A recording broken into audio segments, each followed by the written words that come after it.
அன்பர்களே, ஆண்டவராகிய இயேசு கிறிஸ்துவின் நாமத்தில் உங்களுக்கு மனம் நிறைந்த வாழ்த்துக்களை தெரிவித்துக் கொண்டு சத்திய வசனம் திருமறை பாட நிகழ்ச்சிக்கு உங்களை அன்போடு அழைக்கிறோம். சத்திய வசனம், இது தேவனின் வசனம். நாம் சோர்ந்து போகையில் கரம் கொடுக்கும் நம் தேவனின் வசனம், நம் தேவனின் வசனம். இயேசு அவனை நோக்கி, நீ விசுவாசிக்க கூடுமானால் ஆகும், விசுவாசிக்கிறவனுக்கு எல்லாம் கூடும் என்றார். ஆண்டவராகிய இயேசு கிறிஸ்துவின் நாமத்தினாலே சத்தியவசன நேயர்கள், பங்காளர்கள், நண்பர்கள் ஒவ்வொருவருக்கும் எங்களுடைய வாழ்த்துக்களை கூறுகிறோம். இந்த நாளிலும் நம்முடைய வேதம் கூறுகிற ஒரு வசனம் மார்க்கு 9வது அதிகாரம் 23வது வசனம். இயேசு அவனை நோக்கி, நீ விசுவாசிக்க கூடுமானால் ஆகும், விசுவாசிக்கிறவனுக்கு எல்லாம் கூடும். இந்த நாளின் செய்தியின் தலைப்பு, அவிசுவாசம் நீங்க உதவி செய்யும். விசுவாசம், அவிசுவாசம் என்று 2 சொற்கள் நம்முடைய ஆவிக்குரிய வாழ்க்கையில் மிக முக்கியமான சொற்கள். ஆண்டவராகிய இயேசு கிறிஸ்துவின் மேல் நாம் விசுவாசம் வைக்கிறோம். எப்போதுமே இந்த விசுவாசம் வளர்ந்து கொண்டே இருக்க வேண்டும். விசுவாசம் நம்மிலே பெருக வேண்டும். நாள் ஆக ஆக விசுவாசத்தில் முதிர்ச்சி உடையவர்களாக நாம் மாற வேண்டும். ஆனால் அநேக நேரங்களிலே நமக்கு இருக்கிற விசுவாசம் கூட பல சூழ்நிலைகளில் குறைய ஆரம்பிக்கிறதையும் நாம் பார்க்கிறோம். விசுவாச குறைச்சலை ஆண்டவர் கண்டித்து உணர்த்தி இருக்கிறார் பல நேரங்களில். அப்படியானால் இயேசு கிறிஸ்து நம்மிடத்தில் எப்போதும் விசுவாசம் இருக்க வேண்டும் என்ற எதிர்பார்ப்பு மாத்திரமல்ல, விசுவாசம் நம்மிலே வளர வேண்டும் என்று சொல்லி கூட அவர் விரும்புகிறார். இந்த நாளிலே 3 குறிப்புகளை உங்களோடு நான் பகிர்ந்து கொள்ள விரும்புகிறேன். இயேசு விசுவாசத்தை துவக்குகிறவர், முடிக்கிறவர். எபிரேயர் 12ஆம் அதிகாரம் 1 வசனம் அவருடைய தன்மையை இப்படி கூறுகிறது. இயேசு கிறிஸ்து விசுவாசத்தை துவக்குகிறவர். நாம் அநேக நேரங்களில் நினைத்துக் கொள்கிறோம், நமக்கு வந்த விசுவாசம், நாம் தேடி சம்பாதித்து கொண்ட விசுவாசம், என்னுடைய கடின முயற்சியினால் வந்தது, நான் அதை செய்தேன், இதை செய்தேன், எனக்குள்ளாக விசுவாசம் வந்தது என்று சொல்லி அநேக நேரங்களிலே சொல்லுகிறோம். அவற்றிலெல்லாம் உண்மை அதிகமாக இல்லை. ஏனென்றால் ஒரு மனிதனுக்குள் கடவுள் மேல் விசுவாசம் தெளிவாக பிறக்க வேண்டும் என்று சொன்னால் ஆண்டவர் அவனுக்கு அந்த விசுவாசத்தை துவக்க வேண்டும். பரிசுத்த ஆவியானவர் துணை நிற்க வேண்டும். இந்த 2ம் அநேகருடைய வாழ்க்கையில நடக்கும்போது அந்த இல்லாத விசுவாசம் கூட அவர்களுக்குள் தூண்டி எழுப்பப்படுகிறது. எப்படி ஒரு விளக்கு அங்கே தூண்டில் நசிந்து போய் அந்த ஒளி இல்லாமல் இருக்கிறதோ, அதை நீங்க எடுத்து அந்த திரியை கொஞ்சம் சரியாக்கி நீங்க சரியான பொசிஷன்ல வச்சு அதை திரும்ப அதை நம்ம அந்த பொருத்தும் போது அது நல்ல ஒளி வீசக்கூடிய ஒரு நல்ல விளக்காக அது மாறுகிறது. அது போலதான் ஆண்டவர் என்ன செய்யறாருன்னு சொன்னா, நம்முடைய வாழ்க்கையில விசுவாசம் எப்படி இருக்குன்னு பார்த்துக்கிட்டே இருக்கிறாரு. அவர் என்ன செய்யறாருன்னு சொன்னா, விசுவாசம் அப்படியே குறைகிற நேரத்தில் அவர் நம்மளை தாங்குகிறார். தாங்கி என்ன செய்கிறாருன்னு சொன்னா, திரும்பவுமாக நாம் சரியான நிலைக்கு வர உதவி செய்கிறார். அந்த விசுவாசம் நமக்கு கூடுறது குறையிறது 2மே ஆண்டவராகிய இயேசு கிறிஸ்துவுக்கு நல்லா தெரியும். ஒருவேளை நம்ம சில நேரங்களில் ஏமாந்து போயிடுவோம். விசுவாசம் இருக்கிறதா நினைச்சிட்டு தைரியமா போட்டு போயிட்டு இருப்போம். ஆனா நம்முடைய விசுவாசம் குறைய ஆரம்பித்ததை மிக பதட்டத்தோடு நாம் பார்க்க வேண்டிய அவசியமா இருக்கிறது. ஆனா அநேக நேரங்களில் அதை நம்ம உற்று பார்ப்பதில்லை. ஒவ்வொரு மனிதனும் தேவனை விசுவாசிக்கிறதற்கு தேவன் விரும்புகிறார். ஆகையினால தான் ஒவ்வொரு மனிதனுடைய வாழ்க்கையிலும் விசுவாசத்தை துவக்க விரும்புகிறார். ஆனால் இடமளிக்காத மனிதன், நீங்க எனக்கு விசுவாசத்தை தொடக்கவே வேண்டாம் அப்படின்னு சொல்லி ஸ்டபர்னா நிற்கும் போது, அப்பையும் ஆண்டவர் என்ன செய்கிறாருன்னு சொன்னா, அந்த விசுவாசத்தை தொடக்குவதற்கு என்னெல்லாம் அந்த செய்தி அவருக்கு போகணுமோ, என்ன வசனமெல்லாம் அவருக்கு போகணுமோ, அதை திரும்பவுமாய் கொடுத்து கொண்டே இருக்கிறார். ஆண்டவர் உலகத்தில் உள்ள ஒவ்வொருவரையும் நேசிக்கிறபடினால அவருடைய மனதுல என்ன திட்டம் இருக்கிறது, எல்லாரும் விசுவாசிக்கணும், எல்லாரும் ஆண்டவருடைய பிள்ளைகளாக மாற வேண்டும். அதற்கு விசுவாசம் துவக்கப்பட வேண்டும். அதற்கு மனிதன் இடமளிக்க வேண்டும். இயேசு கிறிஸ்து விசுவாசத்தை துவக்குகிறவர், முடிக்கிறவர் என்று பார்த்தோம். இந்த நாளில் ஒரு சில வேத வசன குறிப்புகளை ஒரு தலைப்போடு சேர்த்து பார்க்கிறோம். அதுதான் 2வது தலைப்பு. இயேசு செய்த அற்புதங்களுடன் அவர் அங்கே கொடுக்கிற போதனையையும் இணைத்து பார்க்க வேண்டும். அற்புதங்களையும் அவருடைய போதனைகளையும் நாம் பிரித்து பார்க்கத்தான் விரும்புகிறோம். அது வேறு இது வேறு என்று சொல்லி பிரித்து பார்க்க விரும்புகிறோம். ஆனால் வேதத்தில் அற்புதங்கள் நடைபெற்ற பல இடங்களில் ஆண்டவர் அற்புதம் செய்கிற போது நமக்கு அங்கே ஒரு போதனையும் சேர்த்து சேர்த்து கொடுக்கிறதை நாம் பார்க்க முடியும். நீங்கள் என்னோடு சேர்ந்து மத்தேயு 8ஆம் அதிகாரத்திற்கு உங்களுடைய கவனத்தை திருப்புவீர்களானால், முதல் 3 வசனங்களிலே ஒரு சின்ன உரையாடல் இருக்கிறது. அவர் மலையிலிருந்து இறங்கின போது திரளான ஜனங்கள் அவருக்கு பின் சென்றார்கள். அப்பொழுது குஷ்டரோகி ஒருவர் அவரை பணிந்து, ஆண்டவரே, உமக்கு சித்தமானால் என்னை சுத்தமாக்க உம்மால் ஆகும். நல்ல விசுவாச வார்த்தைகளில் அவன் அந்த ஜெபத்தை செய்கிறான். உமக்கு சித்தமானால் என்னை சுத்தமாக்க உம்மால் கூடும். சுத்தமாக்க உம்மால் கூடும், நீங்க சுத்தமாக்குங்க அப்படின்னு வரும்போது ஒரே ஒரு வார்த்தையை சேர்த்து சொல்லுகிறான், உமக்கு சித்தமானால் என்று சொல்லி. அதற்கு ஆண்டவர் என்ன ஒரு வார்த்தையை சொல்லுகிறார்? எனக்கு சித்தம் உண்டு, சுத்தமாகு. நாம் அநேக நேரங்களிலே நாம் சுகமாயிருப்பதும் அல்லது ஆண்டவரிடம் சுகம் பெற்று வாழ்வதும் கடவுளுக்கு சித்தமா என்ற கேள்வியை அநேக நேரங்களிலே இணைத்து பார்ப்போம். அந்த கேள்விக்கு ஆண்டவர் தருகிற பதில், சித்தம் உண்டு, நான் சுகமாக்குகிறேன். இப்படி ஆண்டவர் நமக்கு அங்கே சொல்லுகிற போதும் அவர் செய்கிற போதும் அந்த போதனையையும் அந்த அற்புதத்தையும் இணைத்து காண்பிக்கிறார். ஒருபோதும் ஆண்டவர் நான் சுத்தமாக்க விரும்பல, நீ போயிட்டு வா அப்படின்னு சொல்லுகிற ஆண்டவர் அல்ல. நாம் ஜெபிக்க அவருடைய சமூகத்துக்கு போகும்போது நம்முடைய உண்மையான தேவையை நாம் சொல்லும்போது அவர் என்ன செய்கிறார்? அந்த தேவையை பார்க்கிறார்.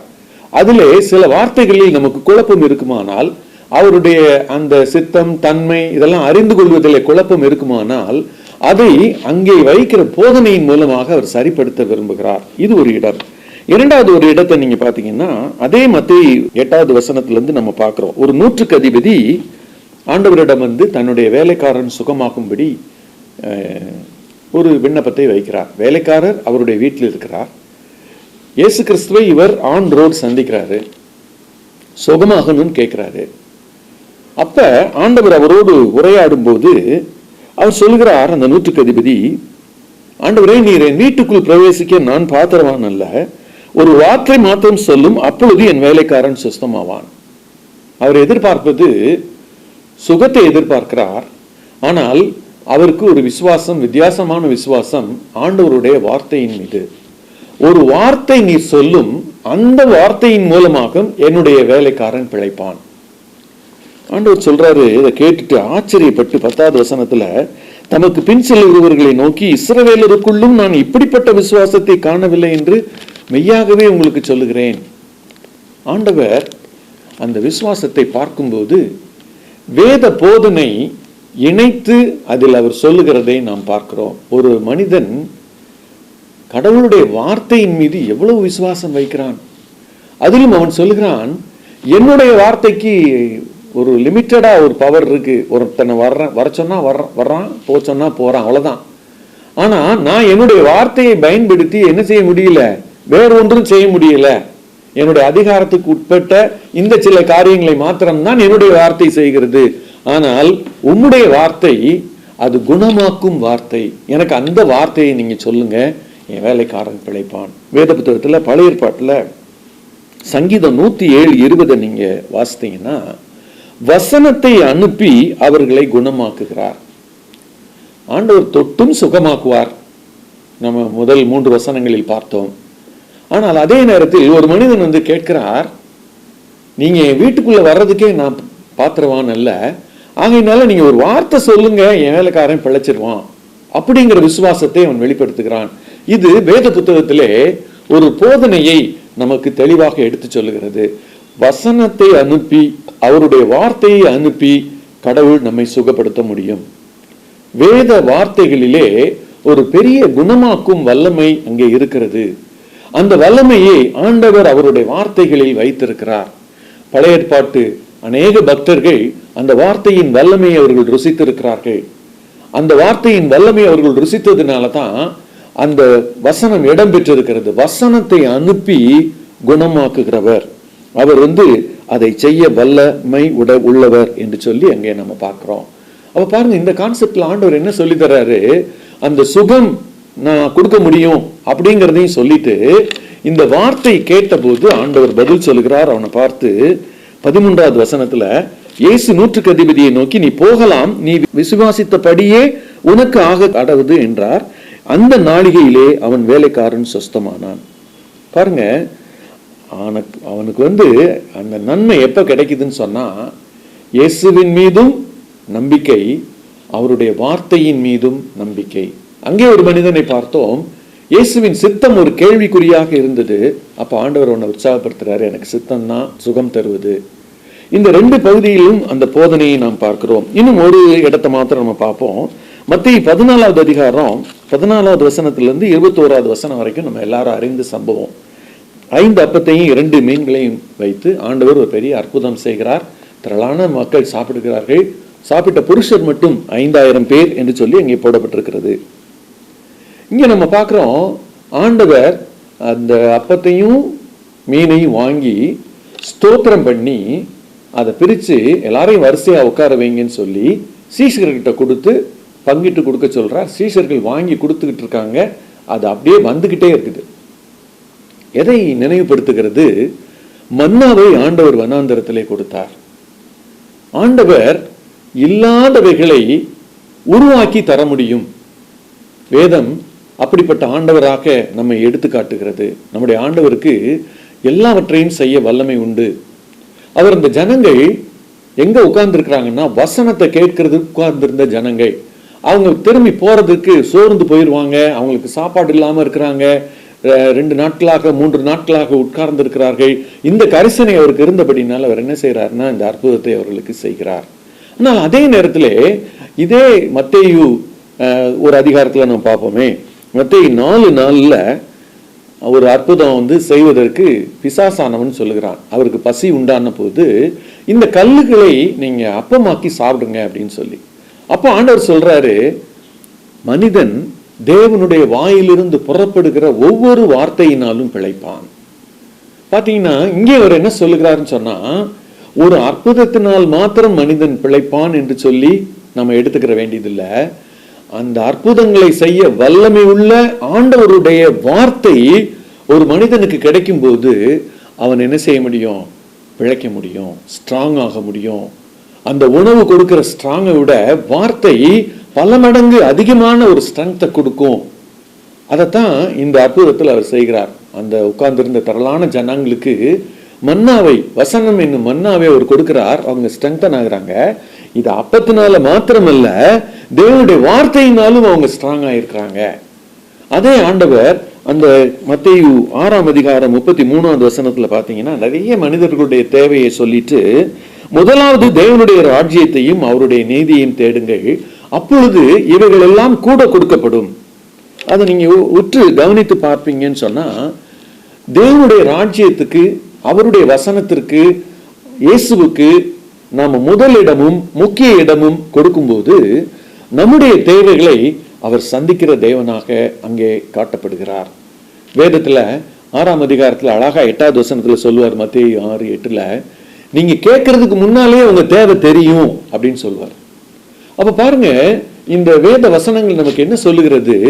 இயேசு செய்த ஒவ்வொரு அற்புதத்தினோட கூட அவர் என்னவும் தருகிறார் என்று சொன்னால், போதனையும் சேர்த்து தருகிறார். நீங்க இந்த அற்புதத்தை பார்த்துட்டு போதனையை விட்டுறக்கூடாது, போதனையை பார்த்துட்டு அற்புதத்தை விட்டுறக்கூடாது. ரெண்டையும் ஆண்டவர் அழகா பேலன்ஸ் பண்ணி கொண்டு போறாரு. இன்றும் கூட நாம அற்புதங்கள் பார்க்கிறோம், அற்புதங்களை அனுபவிக்கிறோம். அற்புதங்கள் நமக்கு மகிழ்ச்சியை கொடுக்கிறது, பெரிய மகிழ்ச்சியை கொடுக்கிறது. ஆனால் போதனைகள் அதே போல் நமக்கு மகிழ்ச்சியை கொடுக்கிறதா? அது தர வேண்டும். போதனையும் தேவனுடைய வார்த்தையும் நமக்கு அந்த அற்புதங்கள் என்ன மாதிரி அப்படி ஒரு முக்கியத்துவம் கொடுத்து பார்க்கிறோமோ, அதே போல தேவனுடைய வார்த்தையும் முக்கியத்துவம் கொடுத்து பார்த்துட்டா அந்த வார்த்தையே நமக்கு அற்புதம் செய்ய ஆரம்பிக்கும். மூன்றாவது குறிப்பை உங்களோடு பகிர்ந்து கொள்ள விரும்புகிறேன். விசுவாசமானது நமக்குள் வளர வேண்டும். இதை ஆண்டவர் விரும்புகிறார். அநேக நேரங்களிலே நம் விசுவாசம் எப்படிப்பட்டதா இருக்கிறது என்று நாம் சோதித்து பார்ப்பதில்லை. நம்ம சோதிச்சு பார்க்காததுனாலதான் ஆண்டவர் நம்முடைய விசுவாசத்தை சோதிச்சு பார்க்கிறார். இன்னைக்கு நீங்களும் நானும் அவ்வப்போது என்னுடைய விசுவாசம் எப்படி இருக்கிறது, அது வளர்கிறதா இருக்கிறதா, தேய்கிறதா இருக்கிறதா, அது அன்றாடம் முன்னேறி செல்லுகிறதாக இருக்கிறதா, பின்னோக்கி போகிறதா என்று நம்ம செக்அப் பண்றது நமக்கு பழக்கம் இல்லை. நம்ம அநேக நேரங்களில என்ன யோசிக்கிறோம்னா, எல்லாம் சரியா இருக்குது எல்லாம் சரியா இருக்குதுன்ட்டு போவோம். ஆனா முக்கியமான இடங்கள்ல நம்முடைய விசுவாசம் குறைந்திருக்கிறதை கவனிக்க மாட்டோம். மற்ற எல்லாத்தையும் சரியா கவனிச்சிருப்போம். வண்டியில பெட்ரோல் போடுறத கவனிச்சிருப்போம், உணவு காரியங்கள், அன்றாட வேலைகள் எல்லாத்திலையும் கவனம் செலுத்துவோம். ஆனா ஆவிக்குரிய வாழ்க்கை என்று வரும்போது என்னுடைய வாழ்க்கை தேவனுக்கு முன்பாக எப்படி இருக்கிறது, அவர் எதிர்பார்க்கிற விசுவாசம் என்னுடைய வாழ்க்கையில் இருக்கிறதா, இந்த விசுவாசம் தான் என்னை ஆண்டவர்கிட்ட ரொம்ப கிட்ட கொண்டு போகும், இந்த விசுவாசம் தான் நான் மற்ற எல்லாருக்கும் ஆண்டவருடைய நாமத்தினால அவருடைய பணியை நான் செய்ய முடியும், அந்த விசுவாசத்துக்கு நான் எந்த அளவுக்கு இம்பார்ட்டன்ஸ் கொடுக்கிறேன். இங்க நம்ம வாசித்த பகுதியினுடைய கடைசி பகுதிக்கு வருவோம். மார்க் 9வது அதிகாரம் 17வது வசனம் 18வது வசனம். அங்க சொல்றாரு, சீஷர்கள் அற்புதம் செய்யக்கூடாமல் போயிற்று. அப்ப ஆண்டவர் அவங்கள பார்த்து கேட்கிறாரு, விசுவாசம் இல்லாத சந்ததியேங்கிறாரு. ஆண்டவரோட நடந்துட்டாங்க, ஆண்டவரோடு பல அற்புதங்கள் பார்த்துட்டாங்க. ஆனா அவங்க கிட்ட ஒரு ஆளை கொண்டு ஒரு தகப்பன் மகனை கொண்டு சுகமாக்குங்க அப்படின்னு சொன்ன போது அவர்களால் முடியாமல் போகிறது. அப்ப ஆண்டவர் சொல்றாரு, இந்த பகுதியை நம்ம உற்று பார்க்கும்போது அந்த தகப்பன் ஒரு விண்ணப்பத்தை வைக்கிறான். 23வது வசனத்துல அவர் என்ன சொல்றாருன்னா, தகப்பன் செய்யக்கூடுமானால் உதவி செய்யும் அப்படின்னு ஒரு வார்த்தை வைக்கிறார். எப்படி அந்த குஷ்டரோக சகோதரன் சித்தமானால் சுத்தமாகும் அப்படி சொன்னாரோ, அதுபோல இவர் என்ன சொல்றாரு, உதவி செய்ய கூடுமானால் செய்யும். அப்ப ஆண்டவர் ஒரு பதில சொல்றாரு, நீ விசுவாசிக்க கூடுமானால் ஆகும், விசுவாசிக்கிறவனுக்கு எல்லாம் கூடும். பாருங்க, நம்ம பக்கத்துல இருக்கக்கூடிய விசுவாசத்தை பத்தி செக் பண்ணாம நம்ம யாரை செக் பண்ண விரும்புறோம்? ஆண்டவரே இது உம்மால முடியுமா, நீங்க செஞ்சிருவீங்களா அப்படிங்கிற மாதிரி அவர் அந்த விண்ணப்பத்தை வைக்கிறார். ஆனா ஆண்டவர் பேசின பிறகு அழகா பிளாட் ஆகிறார். அவர் சொல்றாரு, என் விசுவாசம் குறை உள்ளது, என் விசுவாசம் வளரணும், என் விசுவாசம் கீழே போயிடக்கூடாது அப்படின்னு சொல்லி அவர் ஒரு விண்ணப்பத்தை ஆண்டவரிடத்தில் வைக்கிறார். அவர் சொல்றாரு, ஆண்டவர் நான் என்னுடைய விசுவாசம் மேல வர்றதுக்கு எனக்கு உதவி செய்யுங்கன்னு கேட்கிறாரு. அப்பதான் ஆண்டவர் சொல்றாரு, சரி பயப்படாத, இது ஏன் இப்படி எல்லாம் நடந்துச்சுன்னு சொன்னா, சில வகை பிசாசு ஜெபத்தினாலும் உபவாசத்தினாலும் அன்றி மற்ற எந்த விதத்தினாலும் புறப்பட்டு போகாதுன்னு சொல்லி அங்க அந்த தகப்பனுடைய மகனை அவர் சுகப்படுத்துகிறார். பாருங்க, அந்த தகப்பன் அவரிடத்துல வரும்போது விசுவாசம் உள்ளவனாக காட்டிக்கொண்டான். பாருங்க, உங்க சீசரால முடியலையே அப்படின்னு சொல்லிட்டு அவர் சொல்றாரு. ஆனா உற்று பார்க்கும்போது அவரிடத்துல என்ன இல்ல, சரியான விசுவாசம் இல்ல. அவர் எப்படி ஒத்துக்கிறாரு அப்படின்னு சொன்னா, அந்த மார்க் 9:24 ஆண்டவரே என் அவிசுவாசம் நீங்க உதவி செய்யும். ஆண்டவர் உதவி செஞ்சாரு. ஒருவேளை இன்னைக்கு நாமும் கூட, எனக்கு விசுவாசம் குறைஞ்சிக்கிட்டே போகுது, அது நல்லா தெரியுது, அதை நான் பார்க்கிறேன், என்ன செய்யறதுன்னு தெரியல நம்ம யோசித்தா, விசுவாசத்தை தொடக்கிறவர் முடிக்கிறவர் தைரியமா அவர்கிட்ட போய், ஆண்டவரே நான் முன்ன மாதிரி உங்க விசுவாசிக்கல, ஆண்டவரே என் விசுவாசத்துல நிறைய குறைஞ்சிருச்சு, எனக்கு நிறைய டைவர்ஷன்ஸ் வந்துருச்சு, எனக்கு உதவி செய்யுங்க, நான் உண்மை நோக்கி பார்க்கிறதற்கும் உண்மை விசுவாசிக்கிறதற்கும் நான் உற்று பார்த்து என் விசுவாசத்தில் உள்ள குறைகளை எல்லாம் சரிப்படுத்திக்கிறதுக்கும் உதவி செய்யுங்கன்னு கேட்டா ஆண்டவர் உதவி செய்வார். கண்களை மூடி ஜெபிப்போமா? எங்களை அதிகமாய் நேசிக்கிற எங்கள் அன்பின் பரம தகப்பனே, நாங்கள் எல்லாருமே விசுவாசத்தில் அவ்வப்போது குறைகிற மனிதர்கள் தான். எங்களுடைய குறைபாடுகள் உமக்கு தெரியும் ஆண்டவரே. எந்த இடத்தில் நாங்கள் விசுவாசத்திலே குறைவுள்ளவர்களாக இருக்கிறோம், எந்த இடத்திலே நாங்கள் எழும்பி நிற்க வேண்டும், எந்த இடத்திலே விசுவாசம் தடைபடுவதற்கு எங்களுடைய வாழ்க்கையிலே காரணங்கள் இருக்கிறது, எந்த காரணத்தினாலே விசுவாசம் வளர முடியாமல் நிற்கிறது என்பதை எங்களுக்கு நீர் பேசும் ஆண்டவரே, உணர்த்தும் ஆண்டவரே. நாங்கள் அதை சரி செய்து கொள்ள விரும்புகிறோம். நீர் எங்களுக்கு உதவி செய்ய விரும்புகிறீர். விசுவாச வாழ்க்கையை வளரச் செய்ய நீர் உதவி செய்ய விரும்புகிறீர். சோர்ந்து போயிருக்கிற, விசுவாசத்தை விட்டுவிட போகிறோம் என்கிற நிலையில் இருக்கக்கூடிய மனிதனை கூட நீ தூக்கிவிட முடியும் சுவாமி. இன்றைக்கு நீ அதை செய்து எங்கள் எல்லாருடைய விசுவாசமும் வளர உதவி செய்யும்படி ஜெபிக்கிறோம். உம்முடைய கருத்துல விட்டு கொடுக்கிறோம். துதி கன மகிமை உமக்கே ஏறெடுக்கிறோம். ரட்சகர் இயேசு கிறிஸ்துவின் இனிய நாமத்தில் ஜெபத்தை ஏறெடுக்கிறோம் எங்கள் ஜீவனுள்ள நல்ல பரம தகப்பனே. ஆமென்.